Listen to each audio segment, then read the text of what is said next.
నమస్తే. పంచాయతీరాజ్ ఇంజనీరింగ్ డిపార్ట్మెంట్లో engineering అసిస్టెంట్లుగా select అయిన మీ అందరికీ నా శుభాకాంక్షలు. మన ఇంజనీరింగ్ డిపార్ట్మెంట్లో గ్రామ స్థాయిలో ఏ పనైనా పూర్తి క్వాంటిటేటివ్గా మనం చేయాలంటే మీరు ముఖ్యంగా చేసే పని మీద పూర్తి అవగాహనతో చేయాలనే ఉద్దేశంతో మన గౌరవ సీఎం గారు, మన పిఆర్ మినిస్టర్ గారు, ఇంజనీరింగ్ చీఫ్ అందరు పెద్దలు కలిపి మీ అందరికి కూడా ఇంజనీరింగ్లో బేసిక్స్ మీద అవగాహన కల్పించే నిమిత్తం మనం ఈరోజు మీకు పవర్ పాయింట్ ప్రెజెంటేషన్ చేయడం జరుగుతుంది. దానిలో భాగంగా నేను మిమ్మల్ని ఇంట్రడ్యూస్ చేసుకుంటాను. నా పేరు అన్యం రాంబాబు. ప్రస్తుతం నేను తూర్పుగోదావరి జిల్లా అమలాపురం డివిజన్లో డిప్యూటీ ఎగ్జిక్యూటివ్ ఇంజనీర్గా పనిచేస్తున్నాను. నేను జేఎన్టీయూ కాకినాడలో బీటెక్ పూర్తి చేయడం జరిగింది. అదేవిధంగా ఎంటెక్ స్ట్రక్చర్స్ కూడా జేఎన్టీయూ కాకినాడలో చేయడం జరిగింది. నేను 1998 పబ్లిక్ సర్వీస్ కమిషన్ ద్వారా స్టేట్ 4th ర్యాంక్ తెచ్చుకొని ఈ జాబ్ చేయడం జరిగింది. అదేవిధంగా మరి మన గౌరవ ఈఎన్సీ గారు, పిఆర్ మినిస్టర్ గారు సహాయ సహకారాలతో వాళ్ళ ఎన్ఓసి ఇవ్వడం వల్ల రీసెంట్గా ఏపీఆర్సెట్ 19లో ఎగ్జామ్ రాసి పిహెచ్డీలో కూడా 43 ర్యాంక్ తెచ్చుకొని జేఎన్టీయూ కాకినాడలో ప్రస్తుతం పిహెచ్డీ కూడా స్టార్ట్ చేయబోతున్నాను. అది నా గురించి. మనం ముఖ్యంగా ఈరోజు మన టాపిక్ సిడి వర్క్స్. మన పంచాయతీరాజ్ డిపార్ట్మెంట్లో ఒక రోడ్డు కానీ ఒక బ్రిడ్జెస్ కానీ కన్స్ట్రక్ట్ చేయాలంటే ముఖ్యంగా మీకు బేసికల్గా కల్వర్ట్ అంటే ఏంటి, బ్రిడ్జ్ అంటే ఏంటి అవగాహన రావాలి. దీని ముందు ఒక విషయం చెప్దాం అనుకుంటున్నాం. ఈరోజు ఇంజనీరింగ్ అసిస్టెంట్లుగా సెలెక్ట్ అయిన మీలో చాలామంది నాకున్న నాలెడ్జ్ ప్రకారం more than 60% mechanical engineering department నుంచి సెలెక్ట్ అవ్వడం జరిగింది. చాలామంది నేను ఫీల్డ్లో వెళ్ళి చూసినప్పుడు చాలామంది మేము సివిల్ బ్యాక్గ్రౌండ్ కాదు కదా, సివిల్ బేసిక్స్ రావు కదా అని ఒక చిన్న అపోహతో ఉన్నారు. ఒక చిన్న విషయం చెప్దాం అనుకున్నాను నేను. మన సాధారణంగా ఇంజనీరింగ్ ఎంతకాలం చదువుతాం? 4 years చదువుతాం. 4 years, ఈచ్ ఇయర్ 10 subjects లెక్కేసుకున్న టోటల్ 40 subjects. మీరు ఆల్రెడీ సివిల్ ఇంజనీరింగ్లో strength of materials, fluid mechanics చదివేసి ఉంటారు. కానీ సివిల్కి సంబంధించి చదవలసింది నాకు తెలిసి మీరు ప్రస్తుతం చేసే జాబ్కి ఉపయోగపడేవి 5 to 8 subjects. That means out of 4 years ఒక 2 semesters. అంటే ఆల్రెడీ మీరు 1 year పూర్తి చేసేసారు. అంటే మీరు చదువుతున్నప్పుడు 10 subjects 1 yearలో ఎలా పూర్తి చేస్తే దాని మీద నీకు నాలెడ్జ్ వస్తుందో, అదేవిధంగా సివిల్లో కూడా 10 subjects అంటే పెద్ద కష్టమేం కాదు. ఆల్రెడీ 2 subjects పూర్తి చేసేసారు. అందువల్ల మీలో కమిట్మెంట్ ఉంటే సివిల్ ఇంజనీరింగ్లో కూడా సక్సెస్ అవ్వడం చాలా ఈజీ. మా పంచాయతీరాజ్లో కూడా more successful persons from mechanical department only. అది మీకు కొద్దిగా ఎంకరేజ్మెంట్ కాదు, మీరు నేర్చుకుంటే కాంక్రీట్ టెక్నాలజీ కానీ, బిల్డింగ్ టెక్నాలజీ కానీ, ఎస్టిమేటింగ్ కాస్టింగ్ కానీ ఒక్క 6 months నుంచి 8 months కష్టపడితే మీరు కూడా ఈక్వల్ టు సివిల్ ఇంజనీర్స్. అందువల్ల అది ముందు దృష్టిలో పెట్టుకుని మీకు ఏ పీపీటీ ఇచ్చినా ముందు క్షుణ్ణంగా దాన్ని చదవండి. ఎందుకంటే మేము ఇలా క్లాస్ చెప్పినప్పుడు మేము పూర్తిగా ఎక్స్ప్లెయిన్ చేయలేకపోవచ్చు. బట్ మేము చెప్పిన విషయాల్ని కొంత షార్ట్కట్ చేసుకుని చెప్తాం. పీపీటీ మాత్రం మీరు పూర్తిగా చదివితే ఆ కంటెంట్ అంతా డిఫరెంట్ కోడ్స్ నుంచి కానీ, డిఫరెంట్ లిటరేచర్ నుంచి కానీ మనం గ్యాదర్ చేయడం జరుగుతుంది. Okay, coming to subject. అసలు మనం కల్వర్ట్స్ అంటే ఏంటి, బ్రిడ్జెస్ అంటే ఏంటి అని మనం ముందు తెలుసుకుందాం. మన పంచాయతీరాజ్ రూరల్ ఏరియాలో ఒక కల్వర్ట్ కానీ బ్రిడ్జెస్ కానీ అంటే బేసికల్గా మనకి ఫస్ట్ అవగాహన ఉండవలసింది ఏంటంటే, మనం ఏ పని చేసినా మన గవర్నమెంట్ సెక్టార్లో we have to follow some certain rules and codal provisions. ఆ ముందు కోడ్స్ ఏంటి, ఆ రూల్స్ ఏంటి అని కనీస అవగాహన మనకు ముందు ఉండాలి. ఐఆర్సి అంటాం, నేను ఏదో మాట చెప్తూ మీకు ఐఆర్సి అంటాను, లేకపోతే ఐఎస్ కోడ్ అంటాను, అది ఏపీడిఎస్ఎస్ అంటాను. అలా ఈ బేసికల్గా ఇవన్నీ ఏంటంటే మన హిందూస్కి భగవద్గీత, ముస్లిమ్స్కి ఖురాన్, అలాగే క్రిస్టియన్స్కి మనకి బైబిల్ ఎలాగో మన సివిల్ ఇంజనీరింగ్ కానీ ఎనీ డిపార్ట్మెంట్కి కానీ we have to work under certain codal provisions. అదేవిధంగా మనకి ఇండియన్ రోడ్ కాంగ్రెస్ అంటే మనకి నేషనల్ స్థాయిలో ఏ సివిల్ ఇంజనీరింగ్ కన్స్ట్రక్షన్ చేయాలన్నా ఇండియన్ రోడ్ కాంగ్రెస్ ఒక సర్టెన్ కోడ్స్ వాళ్ళు గ్రూప్ ఆఫ్ ఎక్స్పర్ట్స్ని కూర్చోబెట్టి ప్రిపేర్ చేసి మనకు కమ్యూనికేట్ చేయడం జరుగుతుంది. దాని ప్రకారమే ఆ రూల్స్ ప్రకారం మన వర్క్స్ని ఎగ్జిక్యూట్ చేయడం చేయాలి. అదేవిధంగా మన రాష్ట్ర స్థాయికి వచ్చినప్పటికీ ఏపీడిఎస్ఎస్ అంటాం. అదే ఐఎస్ ఇండియన్ స్టాండర్డ్ కోడ్స్. ఈ కనీసం ఏ కోడ్ దేని గురించి చెప్తుంది అన్నది మనం ఫస్ట్ అవగాహన తెచ్చుకోవాలి. మీకు అవగాహన నిమిత్తం పీపీటీలో కోడ్స్ ఎలా ఉంటాయి, ఏవి మనకి ఎక్స్ప్లెయిన్ చేస్తాయని జస్ట్ ఫస్ట్ 2 స్లైడ్స్లోని IRC codes, IS codes, APDSS standard drawings కూడా కొన్ని మీకు డిస్ప్లే చేయడం జరిగింది. మనకి కొన్ని కల్వర్ట్స్, బ్రిడ్జెస్ గురించి మనం డిస్కస్ చేసుకోవాలంటే ముఖ్యంగా SP13 design of small bridges and culverts is almost Bible for hour small bridges and culverts.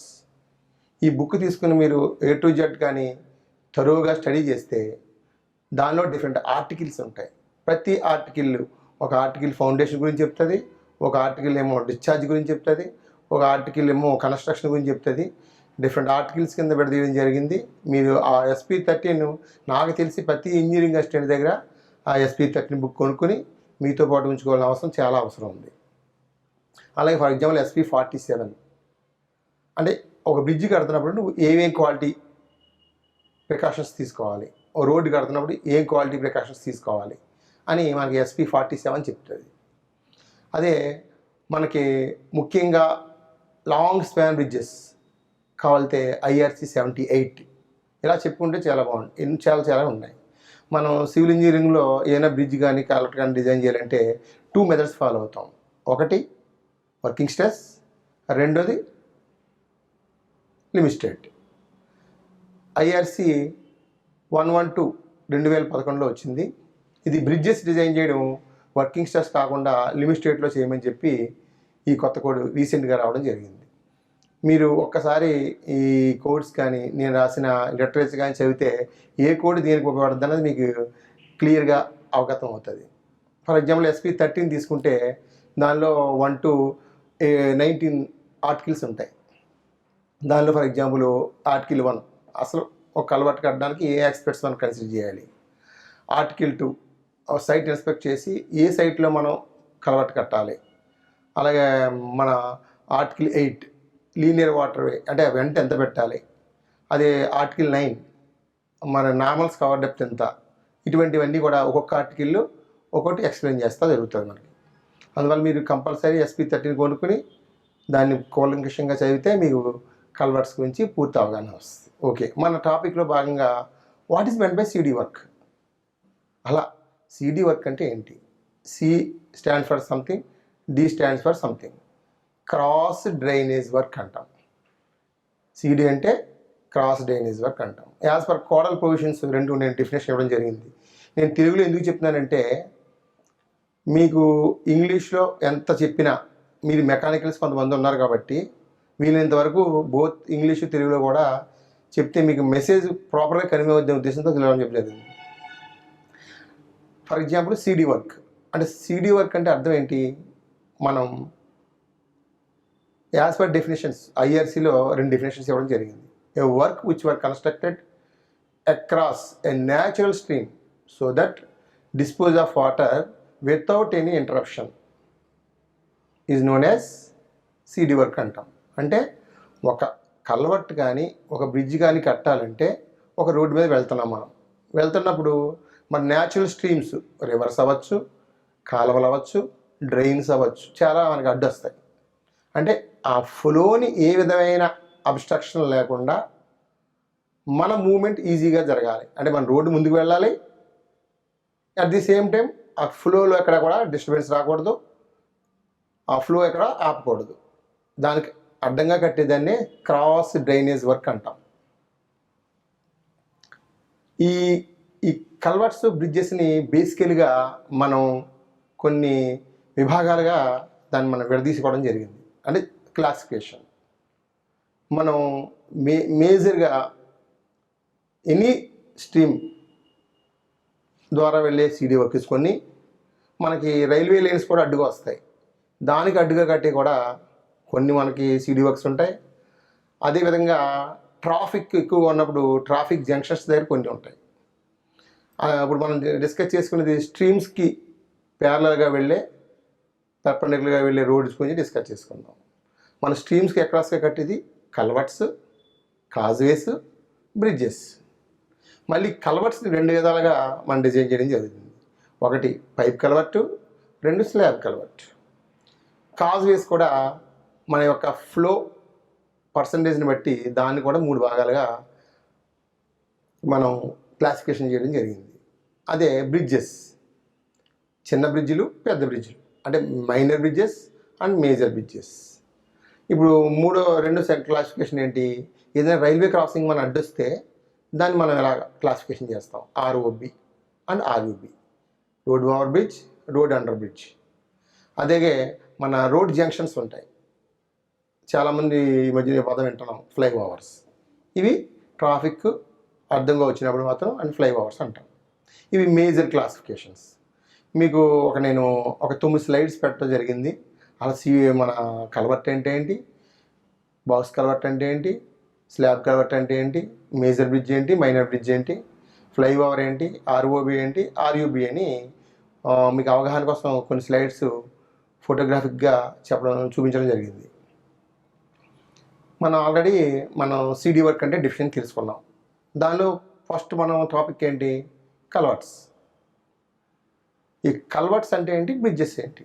మీరు ఎప్పుడు కూడా సివిల్ ఇంజనీర్గా మీరు రోడ్డు మీద కానీ ఏదైనా వర్క్ కానీ సైట్కి వెళ్ళినప్పుడు చాలా కూలంకషంగా డీటెయిల్డ్గా మనం చేసే వర్క్ని అబ్జర్వ్ చేయాలి. మీరు రోడ్డు మీద, బండ్ల మీద, కార్లు కానీ, మోటార్ సైకిల్ మీద, సైకిల్ కానీ వెళ్తూ ఉంటాం. మనం నెంబర్ ఆఫ్ కల్వర్ట్స్ చూస్తూ ఉంటాం. ఒక్క నిమిషం ఆగి చూడండి. చూసినప్పుడు బ్రిడ్జ్ ఎక్కడ స్టార్ట్ అయింది, ఎక్కడ ఎండ్ అయింది అంటే ఒక 2 బ్యాకింగ్ వాల్స్ అంటాం, ఆ డట్ వాల్స్ అంటాం. ఆ 2 డట్స్ వాల్, బ్యాకింగ్ వాల్ మధ్య ఉండే లెంగ్త్నే మన కల్వర్ట్ కానీ బ్రిడ్జ్ లెంగ్త్ కింద మనం డిసైడ్ చేయడం జరుగుతుంది. కల్వర్ట్ అంటే 6 మీటర్స్ కానీ 6 కంటే తక్కువ కానీ టోటల్ లెంగ్త్ ఆఫ్ ది ఆ స్ట్రీమ్ అక్రాస్గా కట్టే ఆ స్ట్రక్చర్ యొక్క టోటల్ లెంగ్త్ 6 కానీ 6 కంటే తక్కువ ఉంటే దాన్ని కల్వర్ట్ అంటాం. ఆ 6 నుంచి 60 మీటర్ వరకు ఉంటే దాన్ని మైనర్ బ్రిడ్జెస్ అంటాం. If the length is more than beyond this 60 meters, it is major bridges. We are dealing with panchayat raj works కాబట్టి need not to go in detail for the long span bridges. అని ఈ సందర్భంగా కూడా నేను చెప్పాలి, by God's grace I got the good opportunity to construct a long span bridge of 35.2 meters each span, 352 meters length. River Godavari మీద, east గోదావరిలో నేను ఒక లాంగ్ స్పాన్ బ్రిడ్జ్ కన్స్ట్రక్ట్ చేయడం జరిగింది PMJSY గ్రాంట్తో.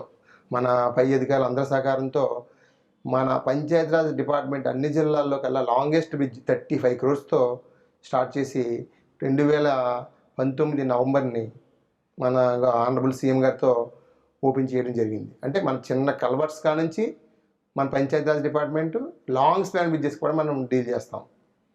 మీరు ప్రతి గ్రామ స్థాయిలో వర్క్ చేస్తున్నారు కాబట్టి you must aware of everything. You have to know the basics.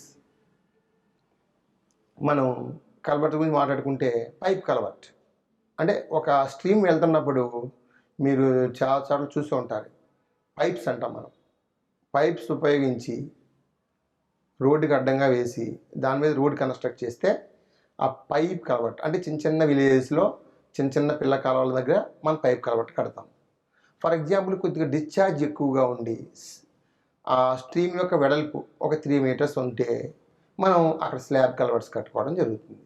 దీని యొక్క డెఫినేషన్స్ చాలా క్లియర్గా SP 13లో ఇచ్చారు. మీరు ఇన్ డీటెయిల్గా చూస్తే బేసికల్గా పైప్ కలవట్ ఇప్పుడు కట్టాలి, స్లాబ్ కలవట్ ఇప్పుడు కట్టాలి, మీకు ఒక పూర్తి అవగాహన వస్తుంది. దీని తర్వాత కాజ్వేస్ ఎందుకు కడతామంటే in case of black cotton soils foundations మనం డిగ్ చేసి అది మన పైప్ కలవట్ కానీ స్లాబ్ కలవట్ కానీ కట్టడం కష్టంగా ఉన్నప్పుడు ఈ కాజ్వేస్ని మనం కట్టడం జరుగుతుంది. కాజ్వేస్ అంటే ఏం లేదు, మన స్లాబ్ కలవట్లో రెండు వైపులా అబట్మెంట్స్ అని ఒక కాంక్రీట్ రిజిడ్ వాల్స్ కడతాం. కట్టిన తర్వాత దాని మీద స్లాబ్ వేస్తే అది స్లాబ్ కలవట్. ఇది కాకుండా మొత్తం అటు అబట్మెంటు, కింద ఫౌండేషను, పైన స్లాబ్ కలిపి మోనోలిథిక్గా అంటే ఒకేసారి అన్ని స్టీలు యూనిఫామ్గా డిస్ట్రిబ్యూట్ అయ్యేలాగా మనం కన్స్ట్రక్ట్ చేస్తే దాన్ని కాజ్వే అంటాం. కాజ్వే సాధారణంగా డిజైన్ చేసినప్పుడు మనం ఈ టోటల్ స్ట్రీమ్లో flow of water through causeway 30% of total discharge కాజ్వేగా వెళ్ళి ఇన్ కేస్ ఆఫ్ నల్లాస్ కానీ మనకి ఫ్లడ్స్ వస్తూ ఉంటాయి, అప్పుడు we are free to allow the flow over the causeway also. అందువల్ల కాజ్వే అన్నది మన ఫ్లడ్ లేనప్పుడు రోడ్ ట్రాఫిక్ అలౌ చేయడానికి ఈజీగా ఉంటుంది. ఫ్లడ్ ఉన్నప్పుడు కొంత ఆ ఫ్లడ్ వచ్చిన 1 month 15 days కొద్దిగా మనం కేర్ తీసుకుని ఆ ఫ్లడ్ పైన కూడా మనం ఫ్లోని అలౌ చేయడం జరుగుతుంది. దాన్ని కాజ్వేస్ అంటాం. నెక్స్ట్ మైనర్ బ్రిడ్జెస్ అంటే మీకు ఆల్రెడీ ఇందా చెప్పా, 6 meter నుంచి 60 meters వరకు ఉంటే స్పాన్ ఆఫ్ ది బ్రిడ్జ్, దాన్ని మైనర్ బ్రిడ్జ్ అంటాం. If more than 60 meters that is major bridge. తర్వాత మనం ఆర్ఓబి అని చెప్పాను. ఆర్ఓబి అంటే రోడ్ ఓవర్ బ్రిడ్జ్. సాధారణంగా ఇది ఎక్కడ కడతాం, ఏదైనా ఒక రైల్వే క్రాసింగ్ వచ్చినప్పుడు ఆ రైల్స్ దాటుకు వెళ్ళడానికి మనం ఆర్ఓబి కడతాం. అంటే ఈ రైల్స్ క్రాసింగ్ పైన కట్టేది ఆర్ఓబి. కొన్ని సందర్భాల్లో రైల్వే ట్రాక్ పైన ఉంటుంది, కింద నుంచి మన రోడ్డు ఉంటుంది, దాన్ని ఆర్యుబి అంటాం. That means road under bridge. Next classification, మనం ఒకే హెవీ ట్రాఫిక్ ఉన్నప్పుడు మనం కట్టే బ్రిడ్జెస్ కానీ ట్రాఫిక్ ఐలాండ్స్ కానీ ఫ్లైఓవర్ అంటే మన మెయిన్ టౌన్స్లో ట్రాఫిక్ ఎక్కువగా ఉన్నప్పుడు మనం without interruption of main traffic flyover కట్టడం జరుగుతుంది. ఇప్పుడు మన పైప్ కల్వర్ట్స్ గురించి ఇన్ డీటెయిల్గా చెప్పుకుందాం. ఫస్ట్ ఏదైనా పైప్స్ మనం తెచ్చినప్పుడు you must obtain the quality certificate from the supplier. అది మాత్రం మర్చిపోకూడదు. మనం ఒక పైప్ కల్వర్ట్ కట్టేటప్పుడు మినిమం జాగ్రత్త తీసుకోవాల్సింది, పైపు మనం వేసేటప్పుడు కింద ఫౌండేషన్లో 2 రకాల బెడ్డింగ్ అంటాం. దాన్ని కాంక్రీట్ బెడ్డింగ్ ఉంటుంది, ద మినిమం కుషన్ 1 meter పెట్టాలి. ఇందువల్ల మన పైపు నుంచి ట్రాఫిక్ యొక్క ఇంటెన్సిటీ మన పైప్ మీద వచ్చి పగిలిపోకుండా పైప్ టాప్ నుంచి రోడ్ టాప్ సర్ఫేస్ మధ్యలో మినిమం 1 meter కుషన్ పెట్టాలి. ఇది మనకి SP20లో ఇన్ డీటెయిల్గా చాలా క్లియర్గా చెప్పడం జరిగింది. మన క్లాస్ ఏ బెడ్డింగ్, క్లాస్ బిలో మళ్ళీ first class second class beddings అని ఉంటాయి. మన క్లాస్ ఏలో కాంక్రీట్ వేసి దాని మీద పైప్ పెట్టి మన రోడ్ కన్స్ట్రక్ట్ చేస్తే దాన్ని టైప్ ఏ బెడ్డింగ్ అంటాం. అదే మన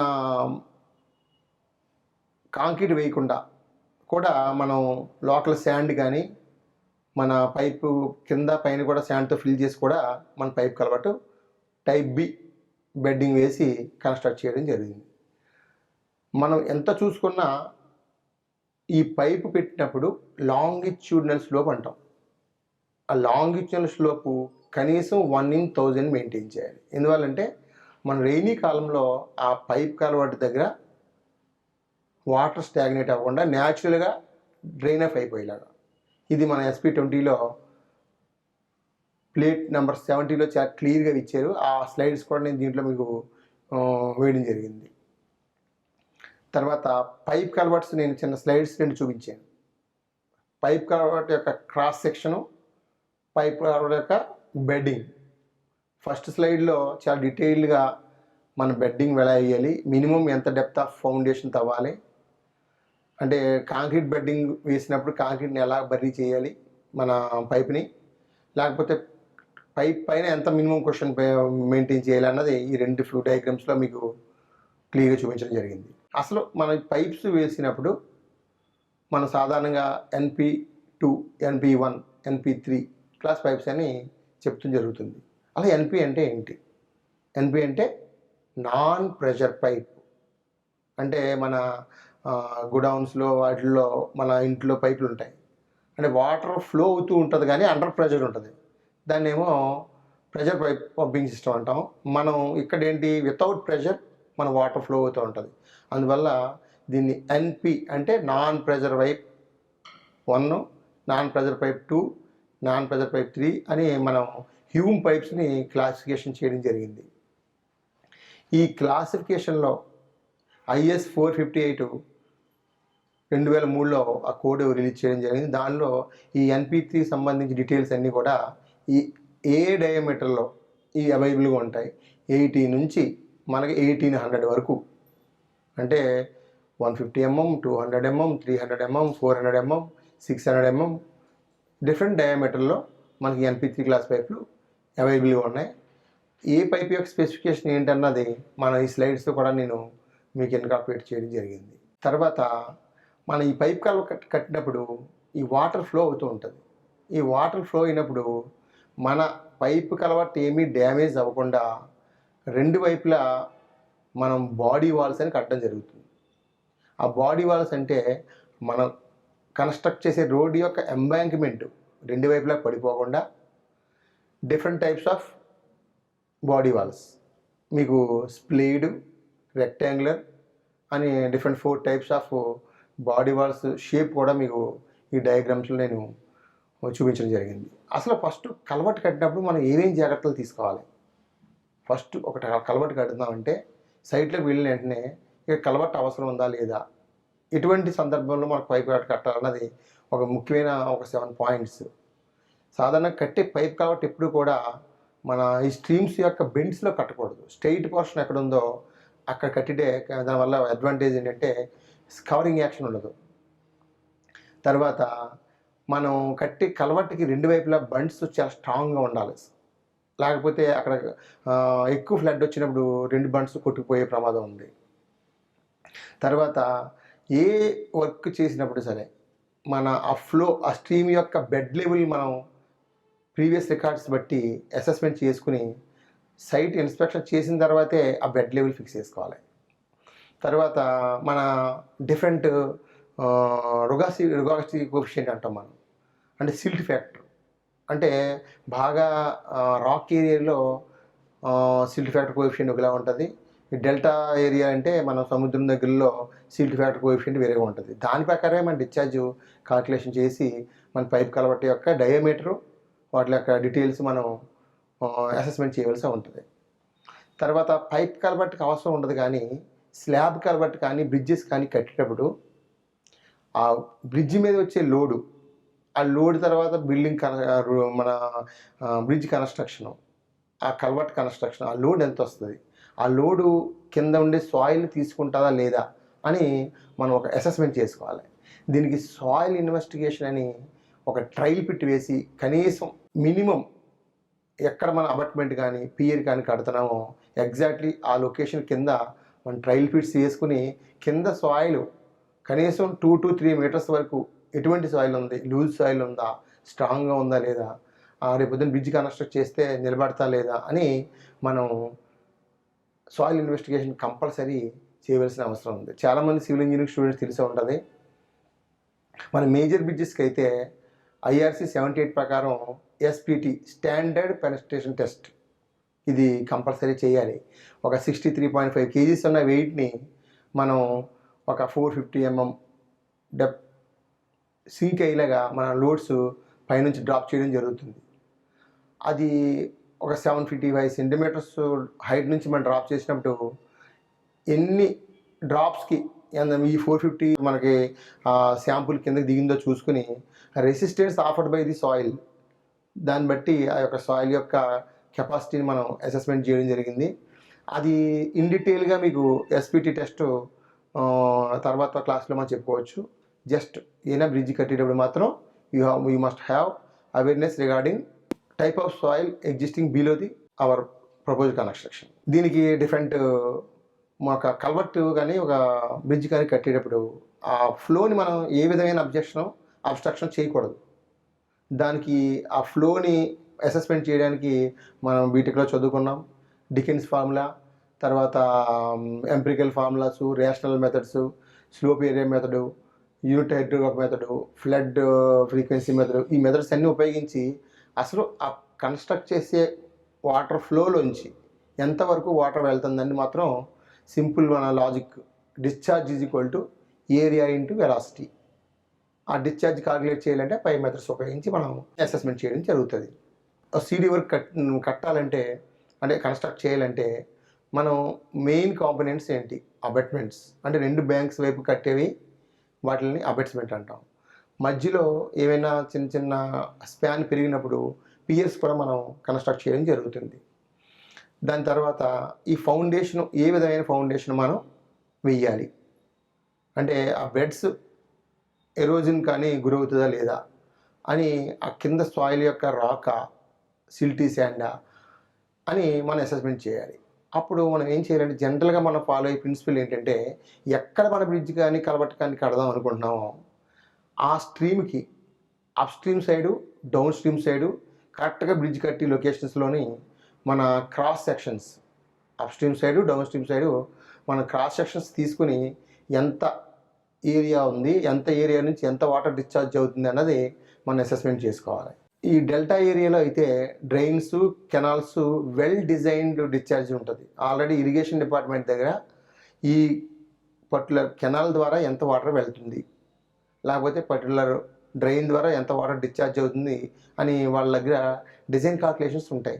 బట్ వేరేయాస్ ఇన్ హిల్ ఏరియాస్, ఆ హిల్ ఏరియాలో మాత్రం మనం అసెస్మెంట్ చేయలేం.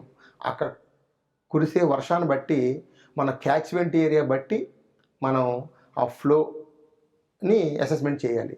దానికి యూనిట్ హైడ్రోగ్రాఫ్స్ అవి చాలా మెథడ్స్ ఉన్నాయి. దాన్ని బట్టి మనం ఎంత వాటర్ ఫ్లో అవుతుందని మనం దాన్ని బట్టి అసెస్మెంట్ చేసుకోవడం జరుగుతుంది. తర్వాత చిన్న టేబుల్ చూపించాను మీకు. క్యాచ్మెంట్ ఏరియా కట్టేటప్పుడు ఒక 3 స్క్వేర్ కిలోమీటర్స్ వరకు ఏరియా ఉంటే మనం upstream side, downstream side minimum 100 meters డిస్టెన్స్లో మన క్రాస్ సెక్షన్స్ తీసుకోవాలి. అలాగే 3 to 15 స్క్వేర్ కిలోమీటర్స్ అయినప్పుడు 300 మీటర్స్ స్పేసింగ్ తీసుకోవాలి. అంటే upstream side, downstream side minimum spacing 300 meters. అదే బియాండ్ 15 స్క్వేర్ మీటర్స్ అయినప్పుడు 1/2 కిలోమీటర్ దూరం వరకు వెళ్ళి అక్కడ మనం ఉన్న స్ట్రీమ్ యొక్క క్రాస్ సెక్షన్ ఎలా ఉందన్నది మనం 100% అసెస్మెంట్ చేసుకోవాలి. తర్వాత SP13లో ఆ ఒక్క ప్లేటు మీరు డీటెయిల్డ్గా కానీ స్టడీ చేస్తే ఒక ఫుటింగ్, అంటే మీరు రూట్ లెవెల్ ఇంజనీరింగ్ అసిస్టెంట్ అంటే ఒక గ్రామ స్థాయిలో వర్క్ చేస్తారు కాబట్టి మీరు డిజైన్స్ గురించి, దాని మీద వచ్చే లోడ్స్ గురించి మీరేమి స్టడీ చేయగల. Already Indian Road Congress standard specifications, designs ఇచ్చేసింది. ఆ డిజైన్స్ని దాని ప్రకారం ఒక అపార్ట్మెంట్ విడ్త్ ఎంత పెట్టాలి, ఎంత లోతు పెట్టాలన్నది మీరు అవగాహన తెచ్చుకుంటే చాలు.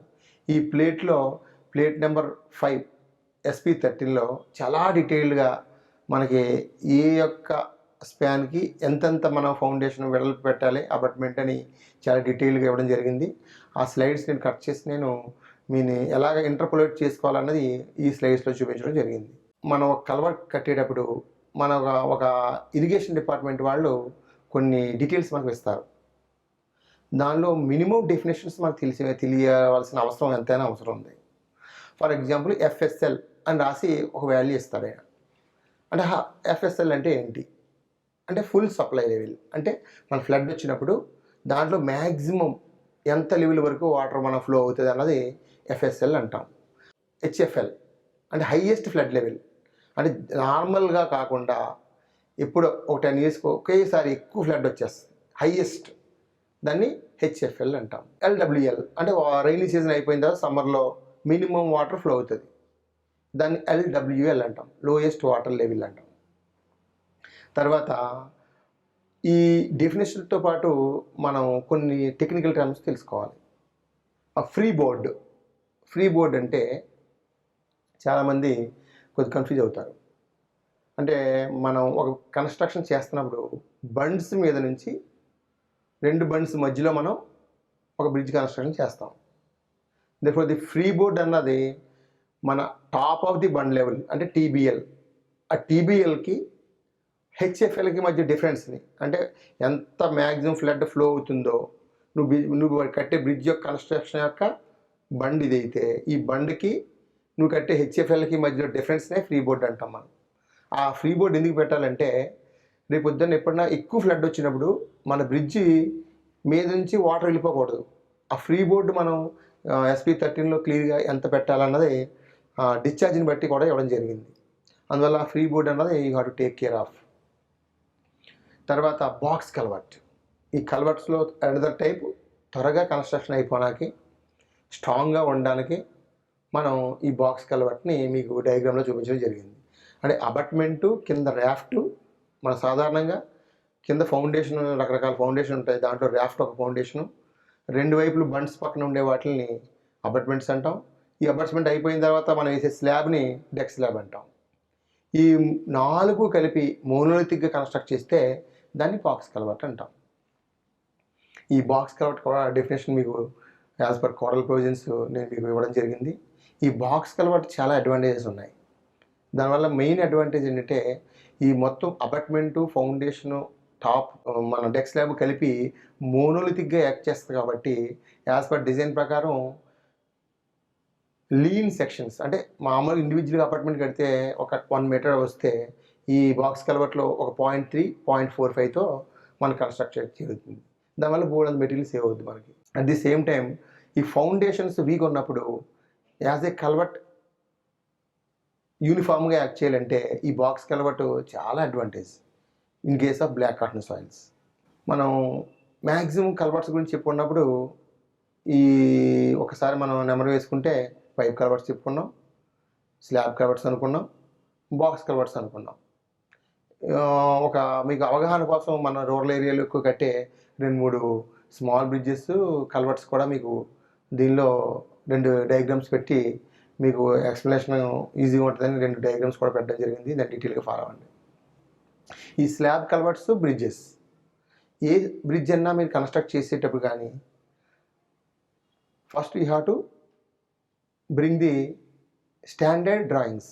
అంటే ఆల్రెడీ అక్కడ కన్స్ట్రక్ట్ చేయడానికి మీ జేఈ గారో, మీ డిఈ గారో, మీ ఈ గారో ఇన్స్పెక్ట్ చేసి దాని యొక్క డిశ్చార్జ్ ప్రకారం ఎంత స్పాన్ పెట్టాలి, ఫౌండేషన్ ఎలా వేయాలని మీకు ఆ డ్రాయింగ్స్ స్టాండర్డ్స్ ప్రకారం మీకు సప్లై చేయడం జరుగుతుంది. ఫస్ట్ ముందు 100% మీరు ఆ డ్రాయింగ్ తెచ్చుకునే సైట్కి ఆ డ్రాయింగ్ స్టడీ చేయాలి బిఫోర్ స్టార్టింగ్ ఎనీ కన్స్ట్రక్షన్. ఈ SP20లో మన సేఫ్ బేరింగ్ కెపాసిటీ, అంటే సాయిల్ యొక్క బేరింగ్ కెపాసిటీ బట్టి మనం డిఫరెంట్ డ్రాయింగ్స్ ఉండడం జరిగింది. దానిలో సింగిల్ స్పాన్ కల్వర్ట్స్కి minimum 30 tons per square meters తీసుకుని మన SP30లో స్టాండర్డ్ ప్లేట్స్ ఉన్నాయి. దాని ప్రకారం 2004లో దాన్ని అప్డేట్ చేయడం జరిగింది. మన SPCని బట్టి కూడా ఆ స్టాండర్డ్ ప్లేట్స్ తీసుకుని మనం ఆ డ్రాయింగ్స్ని ఫీల్డ్లో ఇంప్లిమెంట్ చేయాలి. తర్వాత మనం డెక్ స్లాబ్ గురించి అనాలిసిస్ చేసినప్పుడు 2 వైపుల అపార్ట్మెంట్స్ కల్వర్ట్ కట్టాం, అపార్ట్మెంట్ కట్టాం. అపార్ట్మెంట్ పైన మనం స్లాబ్ వేయాలి. ఆ స్లాబ్ని మనం డిఫరెంట్ మెథడ్స్ ప్రకారం అనాలిసిస్ చేయడం జరిగింది. ఇట్ ఈస్ ఓన్లీ బ్రీఫ్, ఎందుకంటే దాన్ని మీరు ఇన్ డీటెయిల్గా వెళ్ళాలంటే ఎంటెక్ కానీ మీకు స్ట్రక్చర్స్ కానీ చదవాల్సిన అవసరం ఉంది. అందువల్ల ఓన్లీ మన కోడ్స్ SP13 కానీ SP20 కానీ ఇచ్చిన కోరల్ ప్రొవిజన్స్ మనం ప్రాక్టికల్గా ఇంప్లిమెంట్ చేయి కెపాసిటీ ఉంటే చాలు యాజ్ ఏ ఇంజనీరింగ్ అసిస్టెంట్గా మీరు. దీనిలో డిఫరెంట్ స్టేజ్ ఆఫ్ కన్స్ట్రక్షన్స్ మనం ఫౌండేషన్ లెవెలు, అపార్ట్మెంట్ లెవెలు, తర్వాత డెక్ స్లాబ్ లెవెలు పూర్తి అయిన తర్వాత నేను 4-5 డయాగ్రామ్స్ మీకు ఒకే స్లైడ్లో పెట్టి మీకు కొంత అవగాహన కోసం డ్యూరింగ్ ఎగ్జిక్యూషన్ ఫోటోగ్రాఫ్స్ పెట్టడం జరిగింది. తర్వాత కీ పార్ట్స్ ఆఫ్ బ్రిడ్జెస్, అంటే పూర్వం మనం యాన్షియంట్ టైమ్స్ బ్రిటిష్ కాలంలో మనకు కాంక్రీట్ అంత అడ్వాంటేజ్గా డెవలప్ అవ్వలేదు కాబట్టి అప్పుడు బ్రిక్స్తో కూడా మన బ్రిడ్జెస్ కట్టడం జరిగింది. దాన్ని ఆర్చ్ బ్రిడ్జెస్ అంటాం. ఇప్పుడు జస్ట్ తెలుసుకోవడం అంతే, ఆల్మోస్ట్ ఆబ్సలేట్ నౌ. బ్రిక్ వర్క్ వాడట్లేదు మనం, ఎందువల్ల brick is very weak in tension కాబట్టి బ్రిక్ వర్క్ తీసేసి మన కాంక్రీట్నే చాలా ఉపయోగించడం జరిగింది. దీనిలో కొన్ని వర్డ్స్ చాలా ముఖ్యమైనవి ఏంటి, ఇందాక అనుకున్నాం కదా, ఎంఎఫ్ఎల్, ఎల్డబ్ల్యూఎల్, తర్వాత ఫ్రీ బోర్డు, ఇటువంటివి ఒక డయాగ్రామ్ రూపంలో ఎక్స్ప్లెయిన్ చేశాం. తర్వాత మనం నెక్స్ట్ హాఫ్ అన్ అవర్లో ఈ కల్వర్ట్స్ బ్రిడ్జెస్ని మనకి సమయాభావం వల్ల మనం 2 విధాలుగా దాన్ని స్ప్లిట్ చేసుకున్నాం. ఇప్పుడు దాకా మనం కల్వర్ట్స్ గురించి డిస్కస్ చేయడం జరిగింది సిడి వర్క్స్లో. నెక్స్ట్ పార్ట్లో ఈ మేజర్ బ్రిడ్జెస్, ఆ మేజర్ బ్రిడ్జెస్లో మేజర్ కాంపోనెంట్స్ ఏంటి అని మనం నెక్స్ట్ సెషన్లో మనం ఇన్ డీటెయిల్గా డిస్కస్ చేసుకుందాం.